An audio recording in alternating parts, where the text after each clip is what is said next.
हाय friends, मैं हूं Manav. Welcome to Movie Shoovy. करते हैं आपस में पॉजिटिव से नमस्कार और वेरी इंपॉर्टेंट जय हिंद। रेड 2 के बारे में बात करेंगे और कुछ जो नई मूवीज रिलीज हुई हैं हिंदी के अंदर उसके बारे में बात करेंगे। ढेर तरीके से रिलीज हुई हैं, उनमें से एक तो काफ़ी अच्छी सरप्राइज हिट निकल के आ रही है और वो ऑलमोस्ट एक ब्लैक स्पॉट है उन कह सकते हैं, कल भी हमने बात करी थी, दोबारा नहीं करेंगे, समोसा क्रिटिक्स के ऊपर, जिन्होंने खूब बदनामी करने की कोशिश कर ली। लेकिन पब्लिक को अगर समझ में आ रही है पिक्चर, फैमिलीज को पसंद आ रही है, तो वो जाके देख रहे हैं। तो पहले हम रेड 2 के बारे में बात करते हैं, फिर हॉलीवुड के बारे में भी बात करेंगे। रेड 2 को सबसे ज्यादा दिन हो गए, 25 दिन हो गए, 25 डेज। आज भी बहुत अच्छी इनकम आई है इसकी, 2.5 करोड़ रुपीस। अब कल से शायद थोड़ा स्लो डाउन हो जाएगी क्योंकि ऑलमोस्ट अपने एक महीना पूरा करने के दौर के ऊपर बस कंप्लीशन की तरफ ही है। 165 करोड़ रुपीस ने कल किया था, आज 2.5 और करके 167.5 करोड़ हो जाता है। वर्ल्ड वाइड टोटल लगभग 234 करोड़ रुपीस के आसपास हो जाता है। तो काफी अच्छा कलेक्शन इसका आ चुका है। आई एम श्योर कि 250 अगर क्रॉस करता है किसी तरीके से वर्ल्ड वाइड लेवल पे, तो ये एक बहुत ही सुंदर टिकाऊ सा एक पोस्टर मेरे ख्याल से निकालेंगे टी सीरीज वाले जो इसके प्रोड्यूसर्स हैं। उसके बाद हम बात करते हैं फाइनल डेस्टिनेशन। इसके भी 11 दिन हो गए और आज बहुत ही अच्छा इसका कलेक्शन आया, 5 करोड़ रुपीस।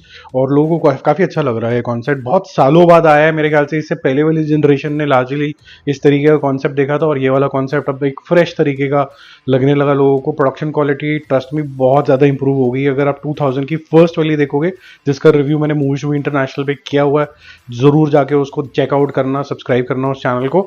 और यहाँ पर जैसे मीनिंगफुल चीजें बातें हम करते हैं, वहां पर भी वैसी उसी तरीके की हैं। सारा इंटरनेशनल कंटेंट वहीं आता है। तो मूवी शो इंटरनेशनल का जो लिंक है वो आपको डिस्क्रिप्शन बॉक्स में भी और कमेंट बॉक्स में भी मिल जाएगा, व्हाट्सएप का भी मिल जाएगा, वहां पर चिट चैट भी इजीली हो जाती है। फाइनल डेस्टिनेशन की जो हम ब्लड लाइन्स की बात कर रहे थे, उसमें जो डे 11 है 5 करोड़ रुपीज का बहुत इंपॉर्टेंट है। 43 करोड़ रुपीज इसका टोटल हो जाता है, जो कि बहुत सिग्निफिकेंट है। जल्दी ये 50 करोड़ रुपीज भी क्रॉस करेगा। नया कॉन्सेप्ट फ्रेश तरीके से लोगों को काफी ब्रेक के बाद देखने को मिला, अच्छा लगा उनको। और ये काफी सारी चीजें हैं इसके अंदर, एक थोड़ा सुपर नेचुरल है, थोड़ा स्लैशर है, स्लैशर भी मतलब विदाउट एनी पर्सन स्लैशिंग वाले जोन के अंदर ये चला जाता है और अजीब तरीके की सर्कमस्टेंसेस के अंदर लोग मरते हैं। और वन से इसका क्या लिंकेज बिठाया है वो भी बहुत खूबसूरत है। मिशन इम्पॉसिबल फाइनल रेकनिंग की भी बात करते हैं और ये लास्ट मूवी है मिशन इम्पॉसिबल की। हालांकि अगर फिटनेस की बात करें तो टॉम क्रूज की फिटनेस नेक्स्ट लेवल पे। वो अलग बात है कि फिटनेस एक अलग चीज होती है, बॉडी टाइप अलग चीज होता है, और चेहरे पे तो ऑब्वियसली कुछ थोड़ा थोड़ा दिखना शुरू हो जाता है। तो Tom cruise I am sure थोड़े और मैच्योर रोल्स लेंगे।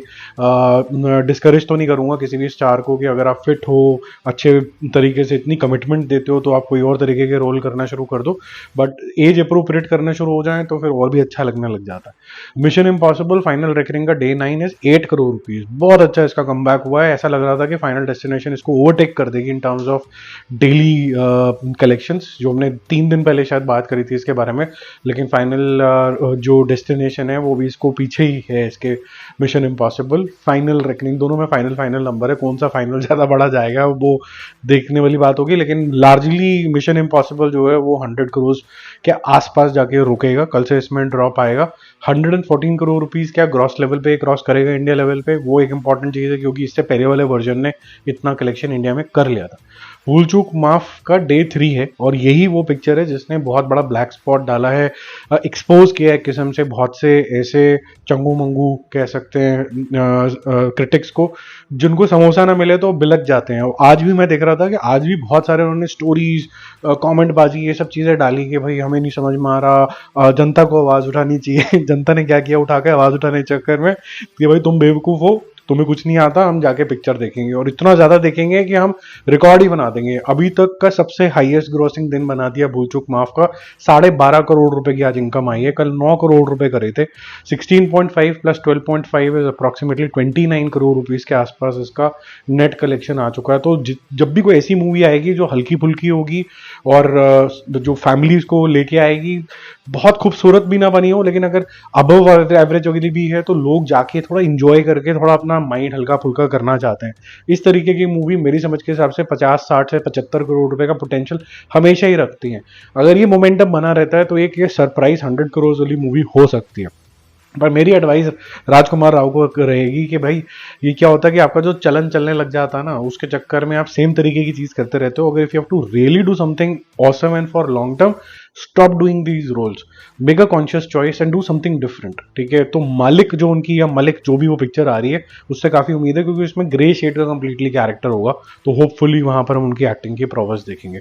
आगे चलते हैं, केसरी वीर का डे 3 है और ये अच्छी कॉन्सेप्ट के ऊपर थोड़ा खराब एग्जीक्यूशन है इसकी। मतलब ये नहीं है कि इसकी धज्जी उड़ाएंगे जैसे काफी सारे तो स्लीजी तरीके के कंटेंट क्रिएटर्स उन्होंने किया, वो तो नहीं करते हैं कभी भी, लेकिन 75 लाख रुपए के बिजनेस पे ये आज खड़ी है, जो कि मैं बोलूँगा कॉन्सेप्ट वाइज के हिसाब से जो जज्बा है उसके हिसाब से कम है, ज़्यादा होना चाहिए था ये, क्योंकि कॉन्सेप्ट तो अच्छा है इसका, और ऐसा भी नहीं कि मूवी बहुत ही ज़्यादा खराब है।